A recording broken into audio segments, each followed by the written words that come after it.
1 Pedro 3. Do mesmo modo, mulheres, sujeite-se cada uma a seu marido, a fim de que, se ele não obedece à palavra, seja ganho sem palavras, pelo procedimento de sua mulher, observando a conduta honesta e respeitosa de vocês. A beleza de vocês não deve estar nos enfeites exteriores, como cabelos trançados e joias de ouro ou roupas finas. Ao contrário, esteja no seu interior, que não perece, beleza demonstrada num espírito dócil e tranquilo, o que é de grande valor para Deus. Pois era assim que também costumavam adornar-se as santas mulheres do passado, que cuja esperança estava em Deus. Elas se sujeitavam cada uma a seu marido, como Sara, que obedecia a Abraão e o chamava Senhor. Dela vocês serão filhas, se praticarem o bem e não derem lugar ao medo. Do mesmo modo, vocês, maridos, sejam sábios no convívio com suas mulheres e tratem-nas com honra, como parte mais frágil e co-herdeiras do dom da graça da vida, de forma que não sejam interrompidas as suas orações. Quanto ao mais, tenham todos o mesmo modo de pensar. Sejam compassivos, amem-se fraternalmente, sejam misericordiosos e humildes. Não retribuam mal com mal, nem insulto com insulto. Ao contrário, bendigam, pois para isso vocês foram chamados, para receberem bênção por herança. Pois quem quiser amar a vida e ver dias felizes, guarde a sua língua do mal e os seus lábios da falsidade. Afaste-se do mal e faça o bem. Busque a paz com perseverança, porque os olhos do Senhor estão sobre os justos e os seus ouvidos estão atentos à oração. Mas o rosto do Senhor volta-se contra os que praticam o mal. Quem há de maltratá-los, se vocês forem zelosos na prática do bem? Todavia, mesmo que venham a sofrer, porque praticam a justiça, vocês serão felizes. Não temam aquilo que eles temem, não fiquem amedrontados. Antes, santifiquem Cristo como Senhor em seu coração. Estejam sempre preparados para responder a qualquer pessoa que pedir a razão da esperança que há em vocês. Contudo, façam isso com mansidão e respeito, conservando boa consciência, de forma que os que falam maldosamente contra o bom procedimento de vocês, porque estão em Cristo, fiquem envergonhados de suas calúnias. É melhor sofrer por fazer o bem, se for da vontade de Deus, do que por fazer o mal. Pois também Cristo sofreu pelos pecados uma vez por todas, o justo pelos injustos, para conduzir-nos a Deus. Ele foi morto no corpo, mas vivificado pelo Espírito, no qual também foi e pregou aos espíritos em prisão, que há muito tempo desobedeceram, quando Deus esperava pacientemente nos dias de Noé, enquanto a arca era construída. Nela, apenas algumas pessoas, a saber, 8, foram salvas por meio da água. E isso é representado pelo batismo, que agora também salva vocês.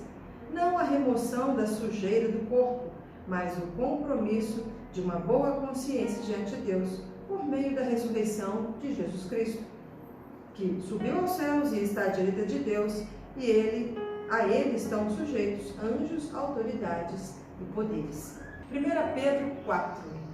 Portanto, uma vez que Cristo sofreu corporalmente, armem-se também do mesmo pensamento, pois aquele que sofreu em seu corpo rompeu com o pecado, para que no tempo que lhe resta não viva mais para satisfazer os maus desejos humanos, mas sim para fazer a vontade de Deus. No passado, vocês já gastaram tempo suficiente fazendo o que agrada aos pagãos. Naquele tempo vocês viviam em libertinagem, na sensualidade, nas bebedeiras, orgias e farras e na idolatria repugnante.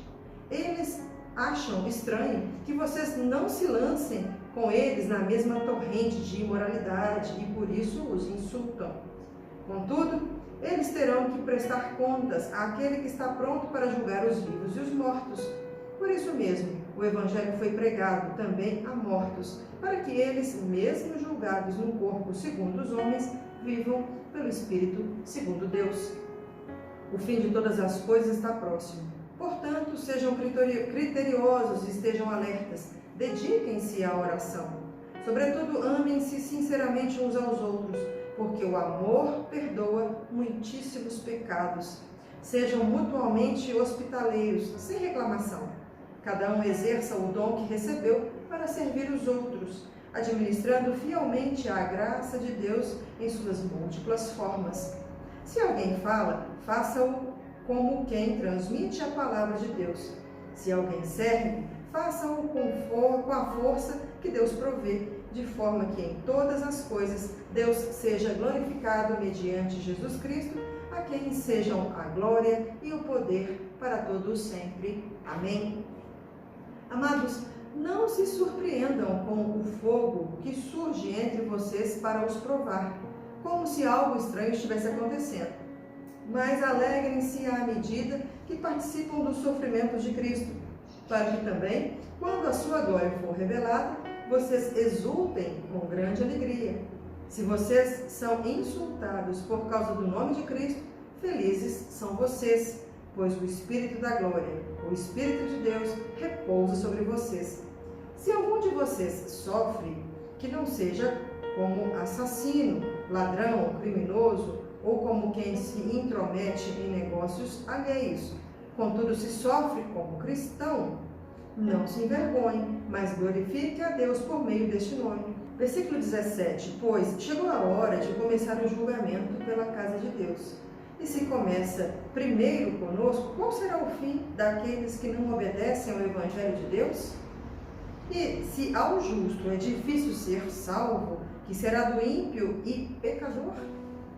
Por isso mesmo, aqueles que sofrem de acordo com a vontade de Deus devem confiar sua vida ao seu fiel Criador e praticar o bem. 1 Pedro 5. Portanto, apelo para os presbíteros que há entre vocês, e o faço na qualidade de presbítero como eles, e testemunha dos sofrimentos de Cristo, como também que participará da glória a ser revelada. Pastoreiem o rebanho de Deus que está aos seus cuidados. Olhem por ele, não por obrigação, mas de livre vontade, como Deus quer. Não faça isso por ganância, mas com o desejo de servir. Não hajam como dominadores os que foram confiados a vocês, mas como exemplos para o rebanho. Versículo 4. Quando se manifestar o Supremo Pastor, vocês receberão a imperecível coroa da glória. Da mesma forma, jovens, sujeitem-se aos mais velhos. Sejam todos humildes uns para com os outros, porque Deus se opõe aos orgulhosos, mas concede graça aos humildes. Portanto, humilhem-se debaixo da poderosa mão de Deus, para que Ele os exalte no tempo devido. Lancem sobre Ele toda a sua ansiedade, porque Ele tem cuidado de vocês. Estejam alertas e vigiem. O diabo, o inimigo de vocês, anda ao redor como leão, rugindo e procurando a quem possa devorar. Resistam-lhe, permanecendo firmes na fé, sabendo que os irmãos que vocês têm em todo o mundo estão passando pelos mesmos sofrimentos. O Deus de toda a graça que os chamou para a sua glória eterna em Cristo Jesus, depois de terem sofrido por pouco tempo, os restaurará, os confirmará, os fortalecerá e os porá sobre firmes alicerces. A Ele seja o poder para todos sempre. Amém. Com a ajuda de Silvano, a quem considero irmão fiel, eu escrevi resumidamente, encorajando-os e testemunhando que essa é a verdadeira graça de Deus. Mantenham-se firmes na graça de Deus. Aquele que está em Babilônia, também eleita, envia saudações. E também Marcos, meu filho. Saúdem uns aos outros com um beijo de santo amor. Paz a todos vocês que estão em Cristo. 2 Pedro, capítulo 1. Simão Pedro, servo e apóstolo de Jesus Cristo, àqueles que, mediante a justiça de nosso Deus e Salvador Jesus Cristo, recebam conosco uma fé igualmente valiosa. Graça e paz lhes sejam multiplicadas pelo pleno conhecimento de Deus e de Jesus, o nosso Senhor. Seu divino poder nos deu tudo de que necessitamos para a vida e para a piedade. por meio do pleno conhecimento daquele que nos chamou para a sua própria glória e virtude. Dessa maneira, ele nos deu as suas grandiosas e preciosas promessas, para que, por elas, vocês se tornassem participantes da natureza divina e fugissem da corrupção que há no mundo, causada pela cobiça. Por isso, empenhem-se para acrescentar à sua fé a virtude, o conhecimento, ao conhecimento, o domínio próprio, ao domínio próprio, a perseverança, a piedade, a fraternidade e a fraternidade, o amor. Porque se essas qualidades existirem e estiverem crescendo em sua vida, elas impedirão que vocês, no pleno conhecimento de nosso Senhor Jesus Cristo, sejam inoperantes e improdutivos. Todavia, se alguém não as tem, está cego, só vê o que está perto, esquecendo-se da purificação dos seus antigos pecados. Portanto, irmãos, empenhem-se ainda mais para consolidar o chamado e a eleição de vocês, pois, se agirem dessa forma, jamais tropeçarão. E assim, vocês estarão ricamente providos quando entrarem no reino eterno de nosso Senhor e Salvador Jesus Cristo. Por isso, sempre terei o cuidado de lembrá-los dessas coisas, se bem que vocês já as sabem e estão solidamente firmados na verdade que receberam. Considero importante, enquanto estiver no tabernáculo deste corpo, despertar a memória de vocês, porque sei que em breve deixarei esse tabernáculo, como o nosso Senhor Jesus já me revelou. Eu me empenharei para que também, depois da minha partida, vocês sejam sempre capazes de lembrar-se dessas coisas. De fato, não seguimos fábulas engenhosamente inventadas quando falamos a vocês a respeito do poder e da vida do nosso Senhor Jesus Cristo. Ao contrário, nós somos testemunhas oculares da sua majestade.